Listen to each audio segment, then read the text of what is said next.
Hello everyone, it's Leonor and it is James and Glomary's wedding at Dimension Events Place at Rawis, Legazpi City, Albay. Month of June yan na event na inayusan namin at yung inayusan namin dyan ay yung backdrop lang at yung mga centerpieces sa mga tables.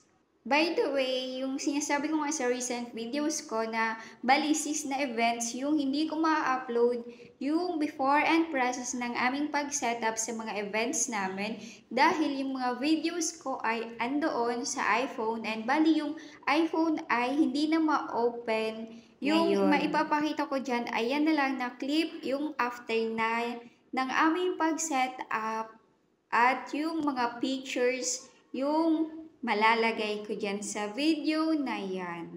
Kaya pagpasensyahan nyo na if wala yung process ng aming pag-set up sa mga events, sa bali 6 na events, yung walang process ang hindi ko maipapakita.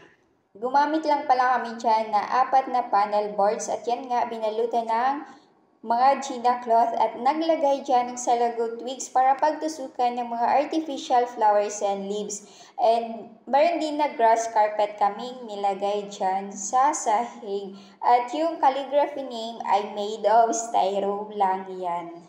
Yung motif nga pala ng kasal nila ay ganyan na color, bali parang rustic yan. And yung Gina cloth na nilagay namin dyan ay brown color.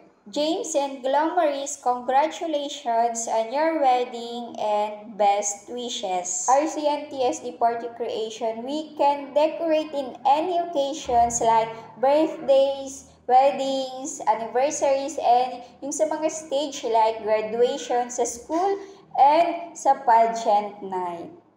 Our location is Legazpi City, Albay. Sa mga nanonood sa akin dito sa aking YouTube channel ko na mga taga-Legazpi, Albay, if you are interested and nagandahan nyo yung pag-setup namin, you can send a DM sa aming Facebook page na RCNTSD Party Creation. RCNTSD Party Creation, we create and you celebrate. So yun lang for today's video. Thank you for watching and please don't forget to subscribe on my YouTube channel for more videos. Thank you po!